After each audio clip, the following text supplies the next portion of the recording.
Descripción a nivel de registro del proceso de ejecución de instrucciones y de la organización funcional de un computador. El procesador o CPU es, por decirlo de alguna manera, el cerebro del ordenador, el que permite el procesamiento de información así como de la ejecución de instrucciones almacenadas en la memoria. Una instrucción es una operación elemental que el procesador puede cumplir. Las instrucciones se almacenan en la memoria principal, esperando ser tratadas por el procesador. Las instrucciones poseen dos campos. 1. El código de operación, que presenta la acción del procesador que se debe ejecutar. 2. El código operando, que define los parámetros de acción. El código operando depende de su vez de la operación. Puede tratarse tanto de información como de una dirección de memoria.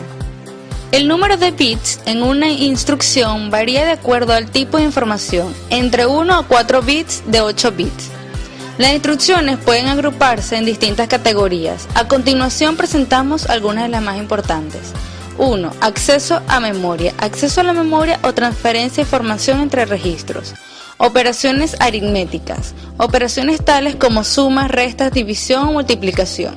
Operaciones lógicas. Operaciones tales como y, o, no exclusivo, etc. Control. Controles de secuencia, conexiones condicionales, etc. ¿Qué es un registro? Cuando el procesador ejecuta una instrucción, la información se almacena en forma temporal en pequeñas ubicaciones de memoria local de 8, 16, 32 o 64 bits denominados registros. Dependiendo del tipo de procesador, el número total de registros puede variar de 10 a varios cientos. Los registros más importantes son el registro acumulador, que almacena los resultados de las operaciones aritméticas y lógicas. El registro de estado, que contiene los indicadores de estado del sistema. El registro de instrucción, que contiene instrucciones que están siendo procesadas actualmente. El contador ordinal, que contiene la dirección de las siguientes instrucciones a procesar. El registro de buffer, que almacena información de forma temporal desde la memoria. Memoria caché, también llamada memoria buffer, es una memoria rápida que permite reducir los tiempos de espera de las distintas informaciones almacenadas en la RAM, o memoria de acceso aleatorio. En efecto, la memoria principal del ordenador es más lenta que la del procesador. Existen, sin embargo, tipos de memoria que son mucho más rápidas, pero que tienen un costo más elevado. La solución consiste entonces en incluir este tipo de memoria local próxima al procesador y en almacenar en forma temporal la información principal que se procesará en él. Los últimos modelos de ordenadores poseen muchos niveles distintos de memoria caché.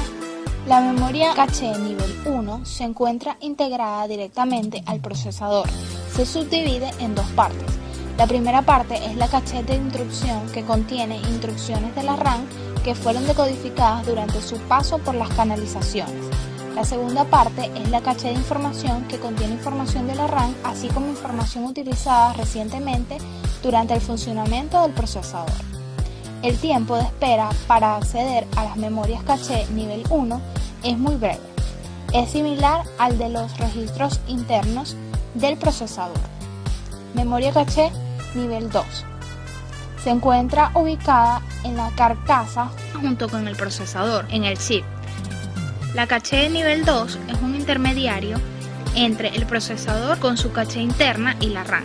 Se puede acceder más rápidamente que a la RAM, pero no tanto como la caché nivel 1. La memoria caché nivel 3 se encuentra ubicada en la placa madre. Todos estos niveles de caché reducen el tiempo de latencia de diversos tipos de memoria al procesar o transferir información.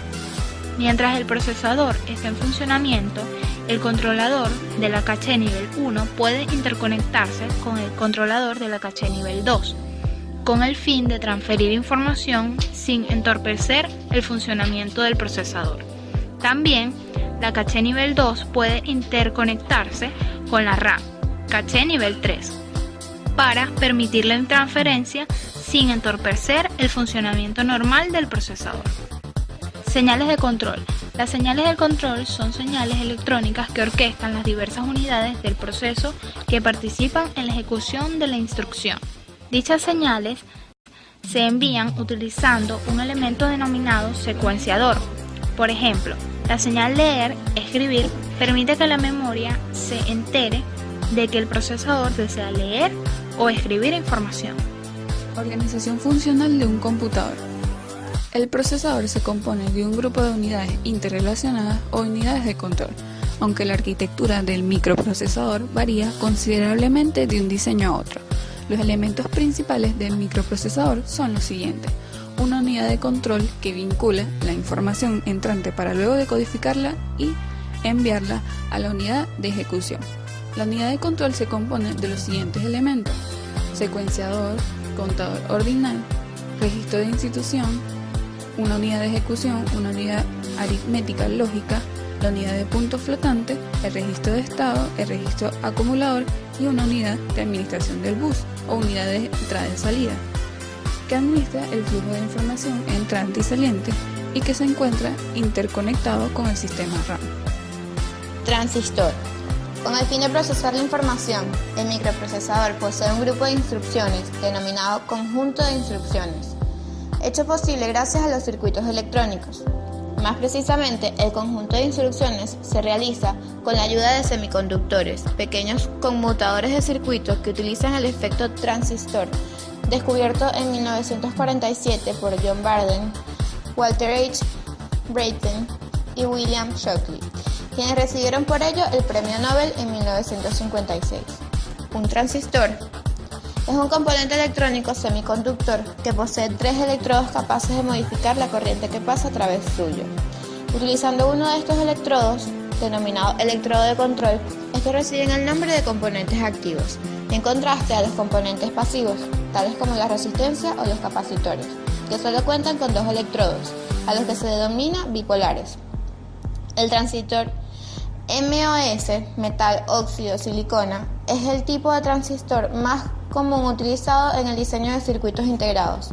Los transistores MOS poseen 2 áreas con carga negativa, denominadas respectivamente fuente, con una carga casi nula, y drenaje, con una carga de 5 vatios, separadas por una región con carga positiva denominada sustrato.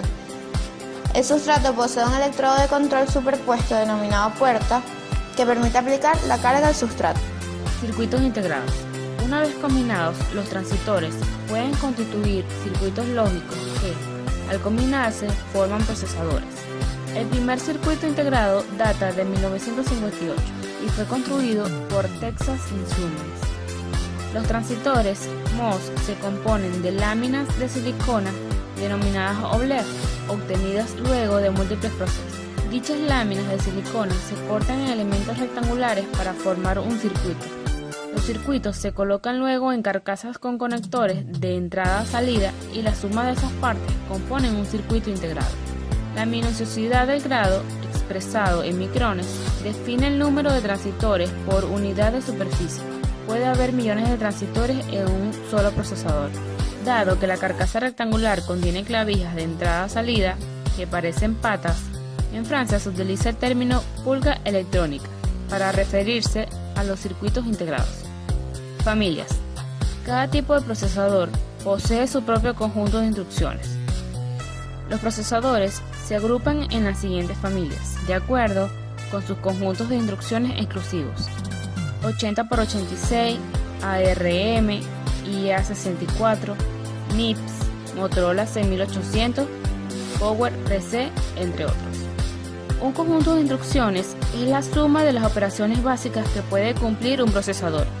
El conjunto de instrucciones de un procesador es un factor determinante en la arquitectura del aunque una misma arquitectura puede llevar a diferentes implementaciones para diferentes fabricantes. El proceso funciona de forma eficiente gracias a un número limitado de instrucciones conectadas de forma permanente a los circuitos electrónicos.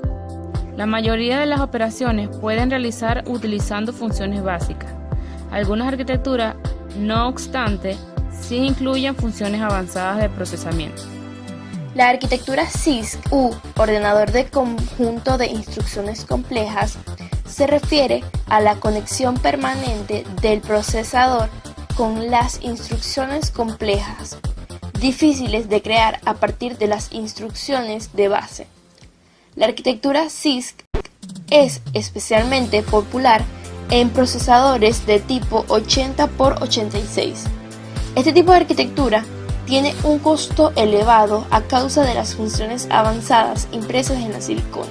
Las instrucciones son de longitud diversa y a veces requieren más de un ciclo de reloj. Dado que los procesadores basados en la arquitectura CISC solo pueden procesar una instrucción a la vez, el tiempo de procesamiento es una función del tamaño de la instrucción. Arquitectura RISC. Los procesadores con arquitectura RISC u ordenador de conjunto de instrucciones reducidas no poseen funciones avanzadas conectadas en forma permanente. Es por eso que los programas deben traducirse en instrucciones sencillas, lo cual complica el desarrollo o hace necesaria la utilización de un procesador más potente. Este tipo de arquitectura tiene un costo de producción reducido, a diferencia de que si se utilizara o si se comprara con los procesadores CISC. Además, las instrucciones de naturaleza sencilla se ejecutan en un solo ciclo de reloj, lo cual acelera la ejecución del programa si se lo comprara con los procesadores CISC. Para terminar, dichos procesadores pueden manejar múltiples instrucciones en forma simultánea, procesándolas en paralelo. El procesamiento en paralelo consiste en la ejecución simultánea de instrucciones desde el mismo programa, pero en diferentes procesadores. Implica la división del programa en múltiples procesos manejados en paralelo, a fin de reducir el tiempo de ejecución. No obstante, este tipo de tecnología necesita sincronización y comunicación entre los diversos procesos, de manera similar a lo que puede llegar a ocurrir cuando se dividen las tareas en una empresa. Se distribuye el trabajo en procesos discontinuos más pequeños que son manejados por diversos departamentos. El funcionamiento de una empresa puede verse afectada en gran medida si la comunicación entre los distintos servicios internos no funciona de manera correcta. Se denomina canalización a la tecnología destinada a mejorar la velocidad de ejecución de instrucciones mediante la colocación de las diversas etapas en paralelo. A fin de comprender el mecanismo de canalización, es necesario primero comprender las etapas de ejecución de una instrucción. Las etapas de ejecución de una instrucción correspondientes a un procesador con canalización clásica de 5 pasos son las siguientes. Recuperación. Recupera la instrucción de la caché. Decodificación. Decodifica la instrucción y busca operandos, valores de registro o inmediatos. Ejecución. Ejecuta la instrucción. Por ejemplo, si se trata de una instrucción ADD, se realiza una suma. Si es una instrucción SV, se realiza una resta. Memoria. Accede a la memoria y escribe o recupera información desde allí. Postescritura. Retirar. Registra el valor calculando en un registro. Las instrucciones se organizan en líneas en la memoria y se cargan una tras otra.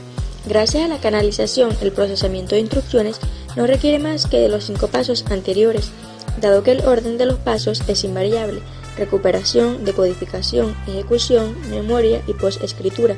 Es posible crear circuitos especializados para cada uno de estos en el procesador. El objetivo de la canalización es ejecutar cada paso en paralelo con los pasos anteriores y los siguientes, lo que implica leer la instrucción, recuperación, mientras se lee el paso anterior, decodificación, al momento en que el paso anterior está siendo ejecutado, ejecución, al mismo tiempo que el paso anterior se está escribiendo en la memoria y que el primer paso de la serie se registra en un registro post-escritura. En general deben planificarse 1 o 2 ciclos de reloj, rara vez más, para cada paso de canalización, un máximo de 10 ciclos de reloj por instrucción. Por 2 instrucciones se necesitan un máximo de 2 ciclos de reloj. 10 más 2 es igual a 12, en lugar de 10 por 2 es igual a 20, dado que la instrucción anterior ya se encontraba en la canalización. Ambas instrucciones se procesan simultáneamente, aunque con una demora de 1 a 2 ciclos de reloj. Para 3 instrucciones se necesitan 14 ciclos de reloj. El principio de la canalización puede compararse a una línea de ensamblaje automotriz. El auto se mueve de ensamblaje y para cuando sale de la fábrica está completamente terminado. A fin de comprender bien el principio, debe visualizarse la línea de ensamblaje como un todo, y no vehículo por vehículo. Se necesitan 3 horas para producir cada vehículo, pero en realidad se produce 1 por minuto. Debe notarse que existen muchos tipos diferentes de canalizaciones, con cantidades que varían entre 2 y 40 pasos, pero el principio